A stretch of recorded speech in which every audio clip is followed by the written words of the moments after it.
الحمد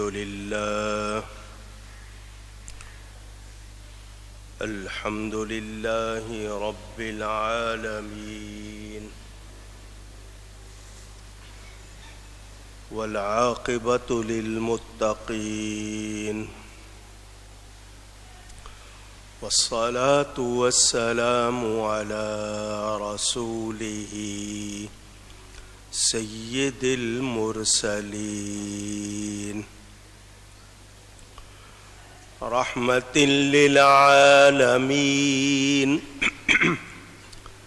شفيع المذنبين، سيد الأولين والآخرين، سيدنا ومولانا محمد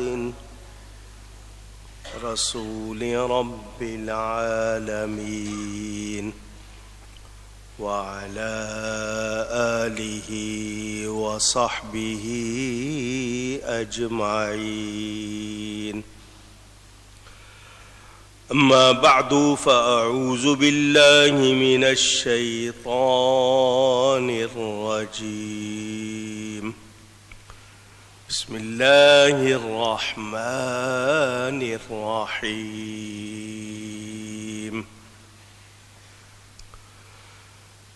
والذين يرمون أزواجهم ولم يكن لهم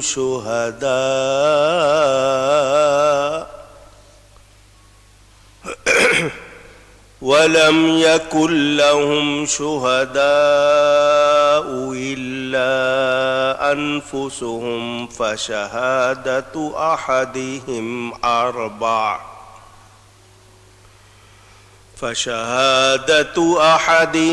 أربع شهادات بالله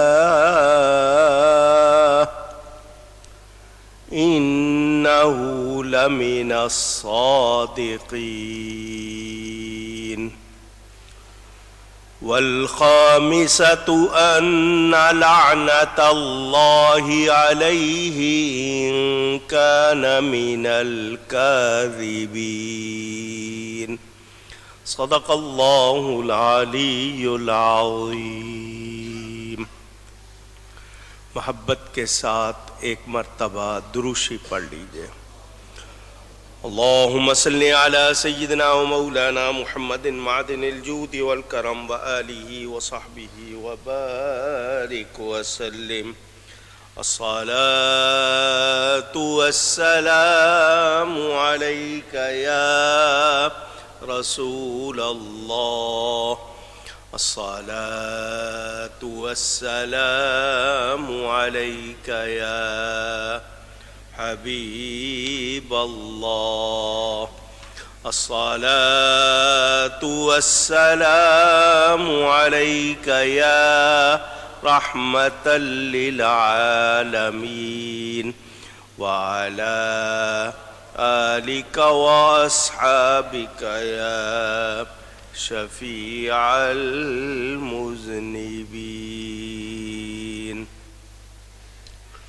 حمد و صلات کے بعد قرآن کریم کی سورۃ النور کی تفسیر آپ سن رہے ہیں. آپ نے یہ سنا کہ اس سورت میں احکام فرض کیے گئے اور اللہ نے اس میں روشن آیتیں نازل فرمائی ہے. اس کے بعد آپ نے زنا کے حوالے سے، بدکاری کے حوالے سے ابتدائی آیات میں جو ذکر ہوا اس کی تھوڑی سی تفسیر سنی ہے. رجم کا ذکر ابھی باقی ہے، وہ انشاءاللہ کروں گا. پہلے ان آیات کا ترجمہ. اللہ تعالیٰ ارشاد فرماتا ہے، اور وہ جو اپنی عورتوں کو عیب لگائیں اور ان کے پاس اپنے بیان کے سوا گواہ نہ ہوں، تو ایسے کسی کی گواہی یہ ہے کہ وہ 4 مرتبہ گواہی دے اللہ کے نام سے کہ وہ سچا ہے، اور 5ویں یہ کہ اللہ کی لعنت ہو اس پر اگر جھوٹا ہو۔ میں نے اس حوالے سے ابتدائی باتیں کی تھیں، بہت زیادہ تفصیل میں نہیں گیا، لیکن پھر کچھ خلاصہ دہرا دوں۔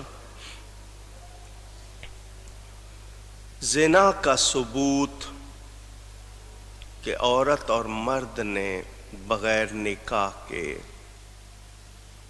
اگر بدکاری کی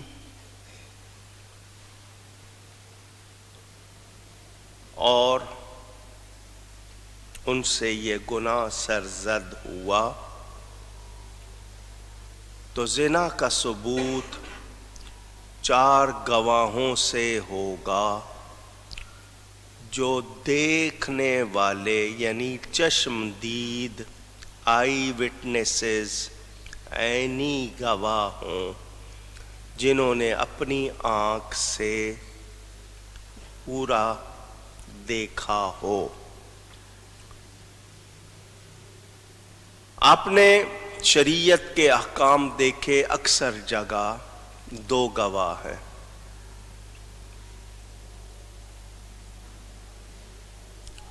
مگر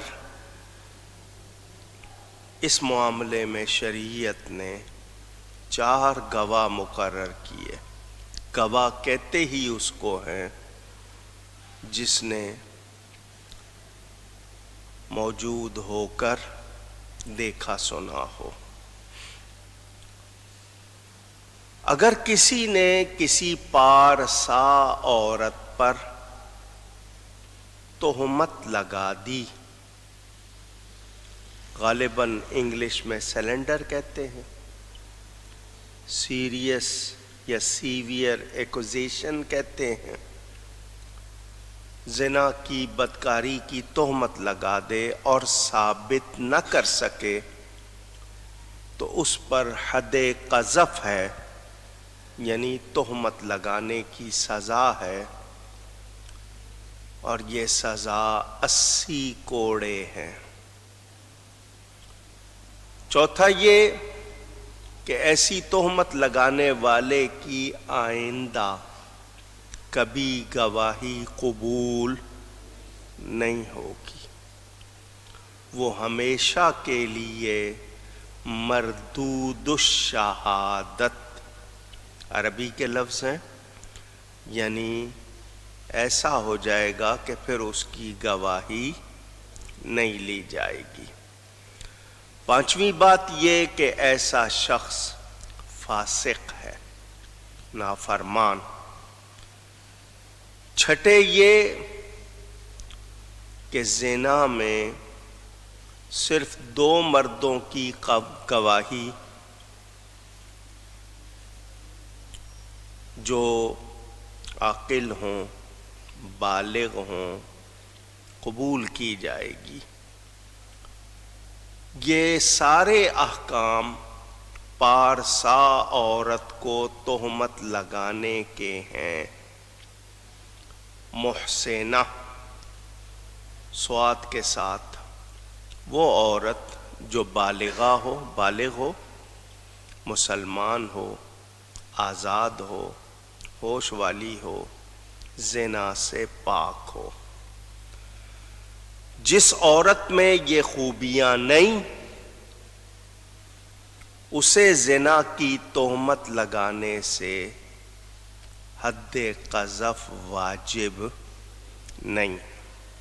بہت ہی کلیئر، واضح، صاف احکام ہے، تاکہ دوسروں کو یہ خیال رہے کہ میں کسی کو بدکار کہوں گا تو مجھے ثابت کرنا ہوگا، ورنہ میں خود سزا کے لائق ہو جاؤں گا۔ اور ہم لوگ ہر ایک کے لیے جو چاہتے ہیں بولتے رہتے ہیں۔ اگر تہمت لگانے والا سزا پا کر توبہ کر لے اور توبہ کر کے خود کو سنوار لے، اچھا ہو جائے، تو پھر وہ فاسق نہیں رہے گا اور اس کی گواہی قبول کی جائے گی۔ اور اگر وہ توبہ نہیں کرتا تو پھر اس کی گواہی قبول نہیں کی جائے گی۔ یہاں جو اِلَّا الَّذِينَ تَابُوا آیا، اس کا تعلق فاسقوں سے ہے، اور گواہی سے متعلق پہلے ارشاد ہو چکا کہ ان کی گواہی کبھی قبول نہ کرو، یعنی توبہ سے پہلے اور توبہ کے بعد بھی یہ بیان ہوا۔ علماء نے جو محنت کی ہے اس کے بعد ہمارے پاس بالکل آسان لفظوں میں ساری تفصیل آ گئی ہے۔ زنا کرنے والا یا تو خود کہے کہ میں نے اپنی بیوی کو زنا کرتے دیکھا ہے، یا یہ کہہ دے کہ اس کے پیٹ میں میرا بچہ نہیں ہے، یہ حرام کام سے آیا ہے۔ 4 بار اشہد باللہ، اللہ کا نام لے کر گواہی دے، یہ کہنا گواہی کے قائم مقام ہوگا۔ یہ بات عقل میں آتی ہے، کون ہوگا ایسا جو یہ پورا کام اپنی آنکھوں سے پورا دیکھے گا؟ مجھے لفظ نہیں کہنے چاہیے مگر کہنا پڑے گا۔ جس طرح سوئی کے ناکے میں دھاگا ڈالتے ہیں، اس طرح ایک دوسرے میں داخل ہونا کہاں دیکھے گا؟ 4 آدمی، آج کل اور بات ہے کہ کیمرے ہیں، لوگوں نے اپنا دوسرا کیا ہوا ہے، لیکن شریعت نے بتا دیا کہ یا وہ خود کہے، ورنہ 4 مرتبہ گواہی، یا تو 4 نے دیکھا یا پھر 4 مرتبہ کہلایا جائے گا اس سے۔ ہم لوگ تھوڑا سا غور کریں، یہ نوبت آتی کیوں ہے؟ شہوت، جوش جوانی کا، یا شیطان غالب ہو جائے؟ شریعت نے واضح کیا کہ اجنبی مرد اور عورت، یہاں تک کہ بہن بھی ہو، بند کمرے میں نہ رہو، کیونکہ ان کا تیسرا شیطان ہوتا ہے۔ کس وقت شیطان غالب ہو جائے، کس وقت شیطان آپ پر حاوی ہو جائے، آپ کو اندازہ نہیں۔ اور بدگمانی، کسی کے بارے میں برا سوچنا، اس میں ٹائم کتنا لگتا ہے؟ کوئی عورت اور مرد بند کمرے سے نکلے، آپ کے ذہن میں فوراً بدگمانی آ جاتی ہے۔ تو اتقوا مواضعۃ، تو ہم شریعت کیا کہتی ہے؟ تہمت کی جگہ سے بھی بچو، تہمت کے موقع سے بھی بچو۔ ایسی جگہ یا ایسا مرحلہ آ جائے کہ کسی کو بدگمانی ہو سکتی ہو، اس سے بھی بچنا، اونچی گئی ہے، اب یہاں میں آپ لوگوں سے پوچھنا چاہتا ہوں، بچے جوان ہو جاتے ہیں، بچیاں جوان ہو جاتی ہیں، نہیں جی ابھی عمر ہی کیا ہے،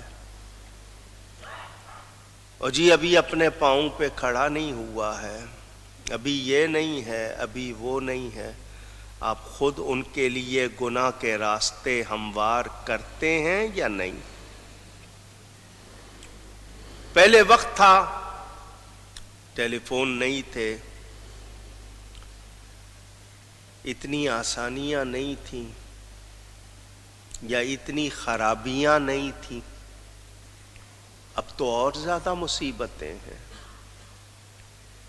ہمیں جن کاموں میں جلدی کرنے کے لیے کہا گیا، ویسے تو آپ کے ہاں محاورہ ہے نا، جلدی کا کام شیطان کا، لیکن جن کاموں میں جلدی کرنے کو کہا گیا، مثلا اذان ہو جائے، نماز میں دیر نہ کریں، پیسے ہیں، آپ صاحب استطاعت ہیں، حج کرنے میں دیر نہ کریں، عمر کا کوئی بھروسہ نہیں، قرض لیا ہوا ہے، ادا کرنے میں دیر اونچی گئی ہے نہ کریں، اسی طرح بچی بالغ ہو جائے، شادی میں دیر نہ کرے، اجی نہیں جی ابھی بہت چھوٹی ہے جی، بڑے رشتے آئیں گے، نہیں آیا تو کیا کر لیں گے آپ؟ کتنے لوگوں نے یہ غلطیاں کی، نہیں جی ابھی عمر چھوٹی ہے، بعد میں کہتے ہیں جی اب کوئی مناسب رشتہ نہیں آ رہا، پھینکنے والی بات ہے، آپ نے اس کے فطری تقاضے کے خلاف دیوار کھڑی کی، نتیجے میں کوئی نہ کوئی غلطی اونچ نیچ ہو جائے تو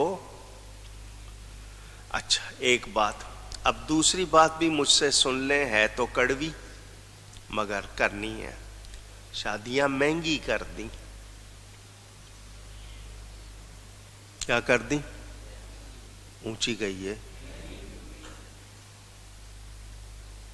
شادی کیا ہے؟ نکاح،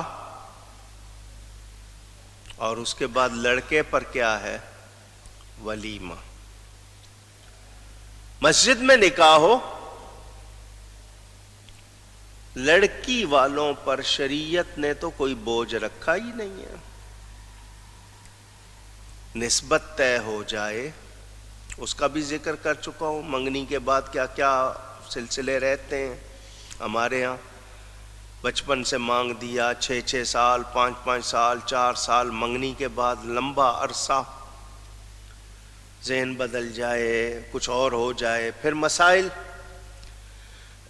نکاح رکھا شریعت نے کہ مسجد میں کرو، سنت بھی ہے، برکت بھی ہے، نکاح کے بعد لڑکی کا باپ یا بھائی لڑکی کو اس کے شوہر کے گھر چھوڑ آئے، یہ ہے صرف لڑکی کے اوپر اتنا سا، ہاں لڑکی والے اپنے گھر میں کوئی اگر بچیاں مل کے کوئی بنا لیتی ہیں، کچھ کر لیتی ہیں، خوشی کرتی ہیں، مہندی لگا لی، فنکشن نہیں، تقریب نہیں، ویسے کر لیتی ہیں، منع نہیں ہے، جائز کام، ناجائز نہیں کہ لڑکے لڑکیاں مل کر ناچ رہے ہیں، ڈھولکی کے نام پر کتنی راتیں چلتی ہیں، کیا کچھ ہوتا ہے، نہیں وہ نہیں، مہندی کی رسم کے نام پر گیت بنائے ہوئے ایک دوسرے کو گالیاں تک دی جاتی ہیں سسرال کو اور لڑکے لڑکیوں کو، یہ نہیں،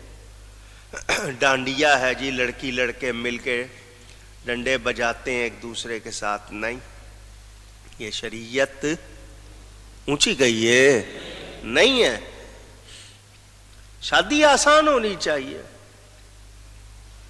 اس کے بعد لڑکے والے سنت کے مطابق مناسب ولیمہ کرتے ہیں، حالانکہ وہ ولیمہ جس میں امیر رشتہ داروں کو بلایا جائے، غریبوں کو نہ بلایا جائے، اس کو برا کھانا کہا گیا، مسلم شریف میں حدیث موجود، بے ست طعام کہا گیا اس کو، برا کھانا، یہ دو کام ہم نے منگنی سے لے کر، اور جی بات پکی کرنی ہے اس وقت تقریب، پھر منگنی کا پورا طریقہ کرنا ہے اس کی تقریب، اس کے بعد جناب شادی سے 2 ہفتے پہلے تک جناب پتہ نہیں کیا کیا پروگرام. جب شادیاں مہنگی کر دو گے نتیجہ کیا نکلا آپ کے سامنے؟ ہر ایک کو سہولت نہیں ہے اتنے پیسوں کی. لڑکے والوں نے اپنے آپ کو بیچنا شروع کر دیا ہے، ہمیں یہ دو گے تو یہ ہوگا، یعنی اپنی بولی لگوا رہے ہیں مرد ہو کر.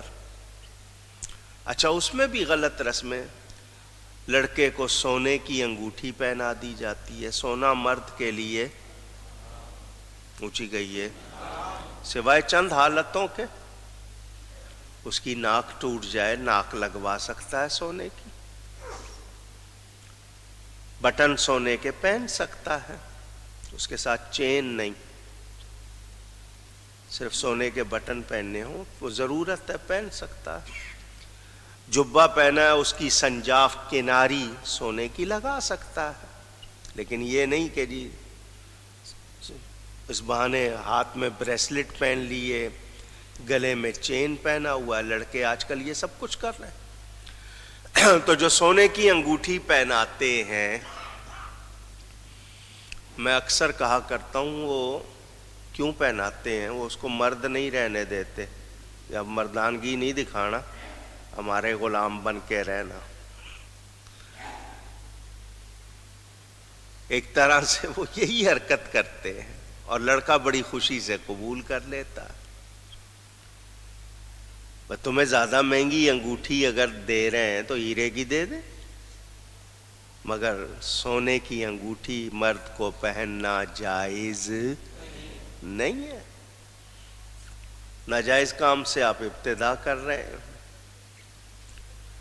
ہمارے ہاں یہ جتنی رسمیں کچھ ہندوؤں کے ساتھ رہنے کی وجہ سے آ گئیں، کچھ ہم نے خود اپنا لی ہیں، روز بروز ان میں اضافہ ہو رہا ہے. یہ غیر اسلامی ہیں، ان کو ختم ہونا چاہیے. کیسے ختم ہوں گی؟ اپنی ماں سے باپ سے کہو میرا نکاح کریں اسلام کے مطابق، مجھے ان میں سے کوئی چیز نہیں چاہیے.